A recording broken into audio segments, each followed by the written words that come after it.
Nitong ika-16 ng Mayo, ginunita sa pangunguna ng City Government of Baguio kasama ang Department of Health Cordillera ang 2025 International AIDS Candlelight Memorial.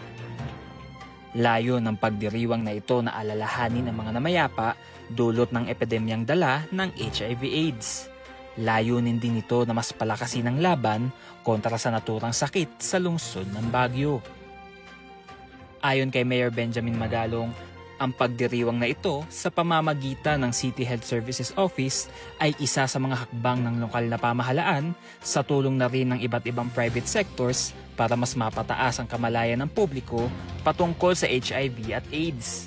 Continue raising awareness and foster a community of empathy, may pagdadamayan, where no one is left behind and no one feels isolated or ashamed for the condition they live in and they live with. So as we light our candles today, may they shine not only for those we lost, but for the future we have the power to secure. A future that is safer, more inclusive, and more compassionate. Sa datos ng DOH-CAR mula 1984 hanggang February 2025, nakapagtala na ng 1,295 HIV cases ang rehiyon ng Cordillera. At 734 dito ay mula sa Baguio City. Ibig sabihin, higit sa kalahati ng kabuuang kaso ng HIV sa buong rehiyon ay mula sa Baguio City.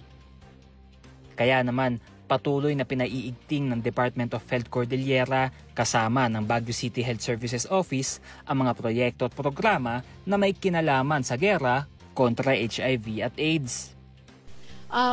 Marami din po tayong pasyente na pumupunta sa ating treatment hub, no? And we are catering to 234 patients at the treatment hub. We have walk-in patients, no?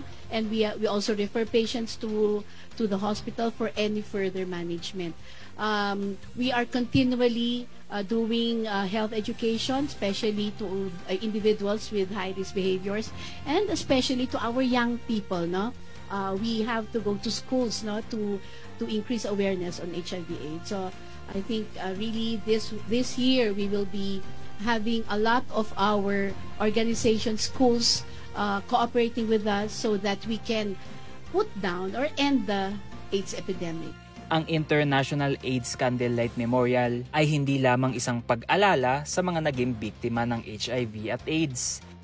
Isa rin itong paalala sa ating lahat para tuldukan ang stigmang dala ng HIV at AIDS. Conan Gulapa para sa PIO, Baguio Balita.